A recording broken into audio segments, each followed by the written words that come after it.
Napakagandang argumento ang binitawan ng isang mayor sa Malolos City, Malolos, Bulacan na si Mayor Attorney Christian Natividad patungkol sa planong pagpapaliban muli sa barangay at iske eleksyon sa November 2, 2026.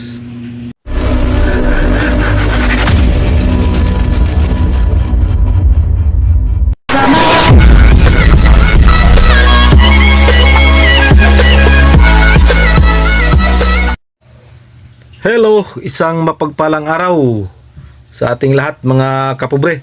Araw ng Biyernes at Pitsa 24 ng Abril mga kapobre. Panibagong araw, panibagong biyaya, panibagong pag-asa, panibagong lakas, and of course, panibagong vlog. Barangay and SK election update mga kapobre. So may nakita tayong isang napakagandang argumento. Isang argumento na napakasarap pakinggan at yan po ay patungkol sa pagpapaliban muli sa barangay at iske eleksyon. At ang taong ito ay hindi po siya congressman, hindi po siya senador, siya lang po ay isang mayor ng Malolos City, Bulacan. At sa lahat ng nakita kong nagsalita patungkol sa pagpapaliban ng barangay at iske eleksyon, ay dito po ako humanga sa kanyang argumento. Siya po ay walang iba kundi si Mayor Christian Natividad of Malolos City, Bulacan. So mga kapobre, panoorin natin tong kanyang sinasabi.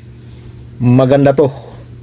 At sana pakinggan to ng congressman at senador na gustong i-postpone ang barangay at iske eleksyon ngayong November 2, 2026.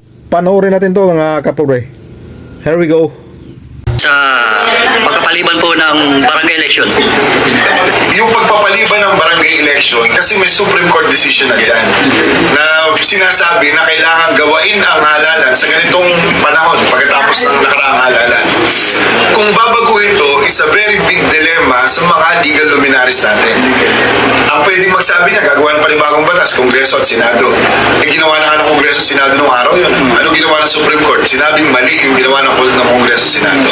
So sa anumang kadahilanan, kailangan sundin yung date set forth dun sa interpretation ng batas ng Supreme Court natin kung kailan ang dapat may barangay and SK elections, di ba? Sa kaso natin, may nakatakda ng panahon eh. Pasok ba sa dahilan yung emergency case na to para ipagpaliban ulit ito ayon sa batas natin? Di ba may kasabihan tayo sa batas? Dura lex, sed lex. The law may be harsh, but it is still the law. So ibig sabihin, kung may batas na ganito, hindi natin basta-basta pwedeng magbakli yun. Kaya yung barangay elections na to, anong dahilan ang po pwedeng makapagbakli para i-postpone mo to? Wala pa ako nakikita dahilan para doon. Visit daw, walang pondo eh. Hindi dahilan doon. Okay. That's not even part of the reason para mabaklihan. Kaya ulit-uli yung legal maxim na sinasabing dura lex, sed lex. The law may be harsh, but it is still the law. So we have to push through the electoral processes ng BSKE natin. Kasi kung ano man yung binibigay nyo sa akin dahilan, that's not fall under the excusable instances kung kailan po pwedeng maging dahilan para may postpone yung barangay elections. So yan po ang napakagandang sinabi ng isang butihing mayor ng Malolos City, si Mayor Christian Natividad. Si Mayor pala ay isang abogado, kaya pala napakaganda ang kanyang argumento mga kapobre. Sinabi niya na kailangang sundin kung anuman ang napapaloob sa batas at may desisyon na daw ang Korte Suprema. Kinatigan ng Korte Suprema yung pagpapaliban noong 2025 dahil gumawa ng bagong batas ang ating Kongreso na term fixing. Yan po ay pagpifix na ng termino.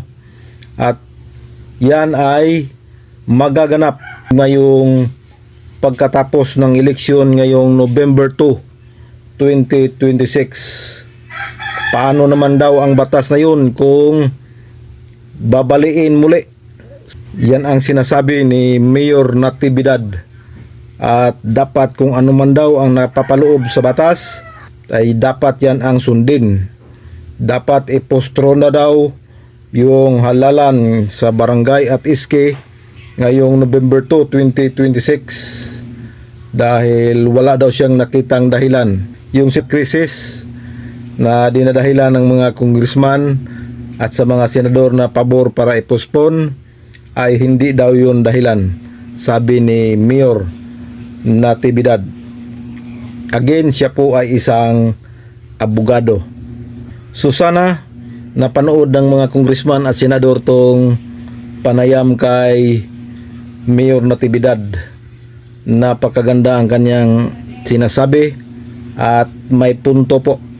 Kaya ako humanga at nung nakita ko to sa social media ay agad nating kinunan ng reaksyon dahil bumilib ako sa kaniyang punto.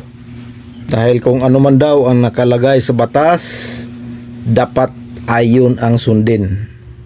Sabi pa ni Attorney Mayor Natividad, the law may be harsh, but still, it is the law. So, kailangang sundin yan. So, yan ang ating quick update sa Barangay at SK Election November 2, 2026. This is your Cap June Official. Please subscribe, like and share. Bye-bye and God bless.